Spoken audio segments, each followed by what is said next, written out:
Hello, my name is Zheng Hu, a master candidate in Fudan University. The paper I presented today is titled Triangular Stability Maximization by Influence Spread over Social Networks. I will present this paper in 4 parts, including motivations, problem definitions, algorithms, and experiments. Let me begin by describing the motivation for conducting this study. As we all know, influence maximization problem is one of the most important and popular topics in social network, which finds a set of k-seed users such that the expected number of users influenced by the seed users is maximized through the propagation process. IM has many variants, but most of the variants don't realize that the influence propagation process also is a subnetwork. So, how about maximizing some properties that are related to particular subgraph structures?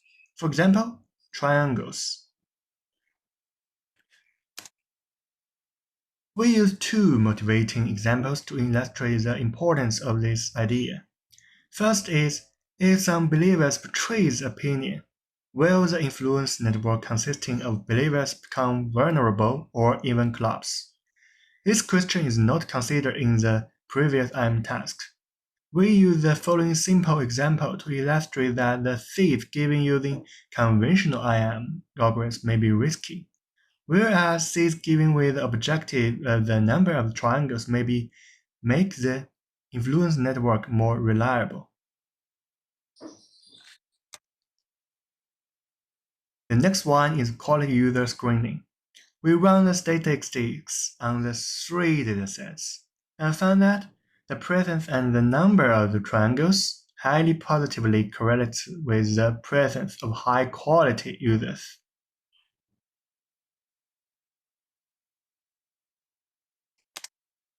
Next, we present the definitions of the problems in the paper. First, we introduce triangular stability maximization. We call subgraphs induced by activated nodes influence subgraphs. And the goal of TSM is to find k-sets that maximize the expectation that the triangular structural stability score in the influence subgraph after propagation. The scores corresponding to each pattern are shown below. In short, it means that the more directed triangles formed by the 3 nodes, the higher the score.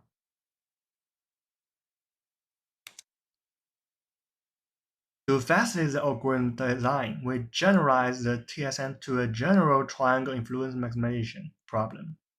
It is defined similar to TSM, but its objective becomes the sum of the weights of the triple in the influenced subgraph. The TSM is a special case of the general triangle IM when the weights are triangular structural stability scores.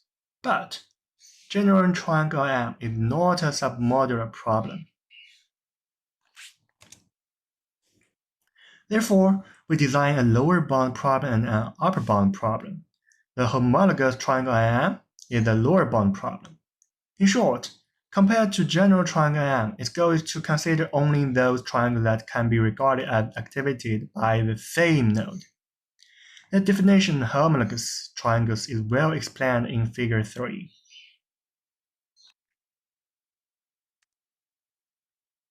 Component triangle influence maximization is an upper bound problem.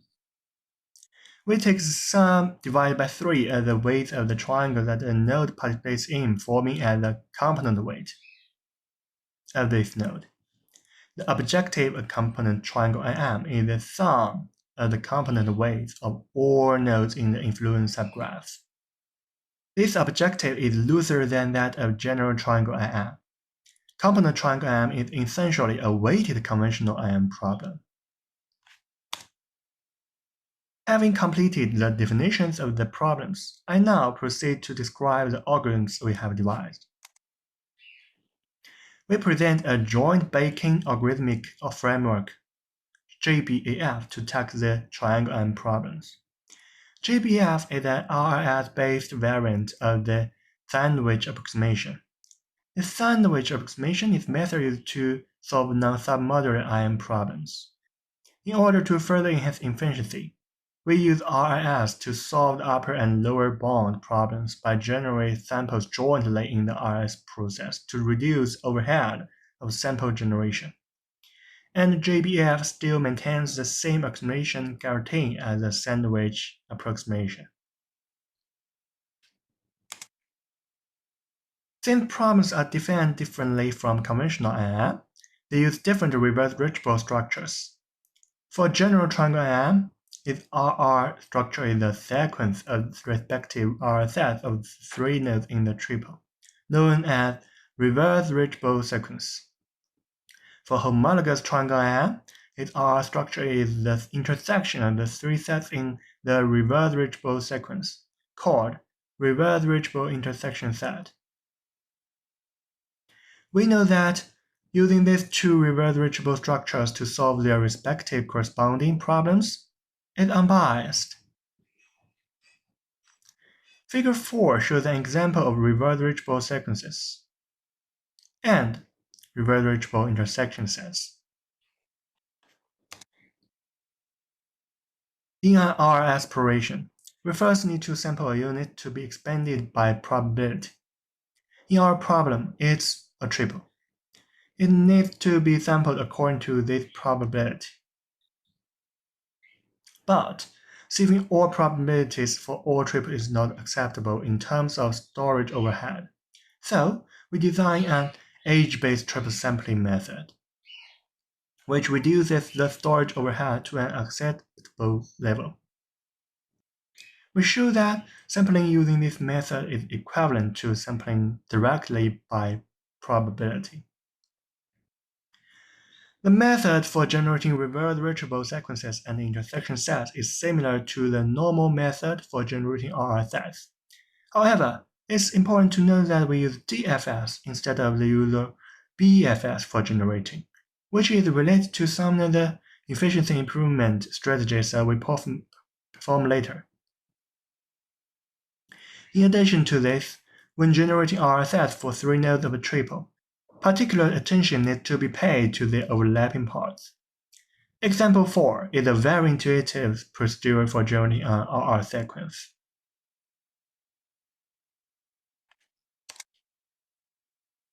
Triangle IMs are NP-hard problems like conventional IM, and since the problems become more complex, more strategies are needed to improve the efficiency. For homologous triangle IM, we find that many empty sets are generated when generating reverse reachable intersection sets. They do not contribute to the seed selection. So we designed these four strategies to accelerate the empty set judgment and intersection generation, including early pruning, degree-oriented dominance reduction, descendant reduction, and DFS interval reduction. We also designed a closed mode guided heuristic for general triangle IM. Since the general triangle IM is not inherently submodular, there is no direct approximation guarantee for using RS to solve it. So, it's reasonable to use a high quality and low time overhead heuristic instead of RRS. Let us conclude by discussing the experimental setup and results. We conducted experiments on 5 real-world datasets that range in size from a few tens of thousands of nodes to millions of nodes. There are at least millions of directed triangles on these datasets and up to a billion. We tested 4 algorithms. INFMAC is a conventional IM algorithm. Sandwich is a method in which we extend the sandwich approximation to solve our problem. Bounds is a special kind of sandwich method that solves only upper bound and lower bounds. JBF is a method that employs all of the techniques that we introduced earlier. We use the TSM as the target problem and use the metrics associated with the triangular structural stability scores as indicators of effectiveness. We find that in most cases, our JBF is able to give solutions of almost the same quality as sandwich. In particular, the quality of the JBF solution is highly consistent with sandwich under the IC mode on datasets, other than POCIC. It's also implies that our cosmology-guided heuristic also yields efficient solutions. The results of Emacs are significantly worse than our algorithms adapted to the corresponding problems. The method bounds also performs relatively well across datasets. This reflects the good approximation quality of our proposed upper and lower bound problems. GBEF also performs well in terms of quality of approximation guarantee. With the same settings, Sandwich spends significantly more time than GBEF. For RLF-based algorithms, the running time heavily depends on the number of samples. Since GBEF avoids a lot of duplicate samplings, it is very efficient. GBEF runs much faster than Sandwich, but Infmax is the most efficient among these methods. The reason is that all three nodes of a triangle require reverse reachable operation, which increases overhead for a single sample. We also conduct a case study on a social network dataset of Twitch gamers. We choose the rate of data counts, views, and lifetime as the criteria to evaluate the importance. We find that triangles and homologous triangles tend to be more active. They have more views, lifetime, and lower data count rates. Such results confirm the motivation of finding triangles, where users who frequently appear in the influenced triangles are more active and loyal to the platform. Due to time limits, lots of details are omitted in this video, but you can find all of them in the paper. Thanks for listening.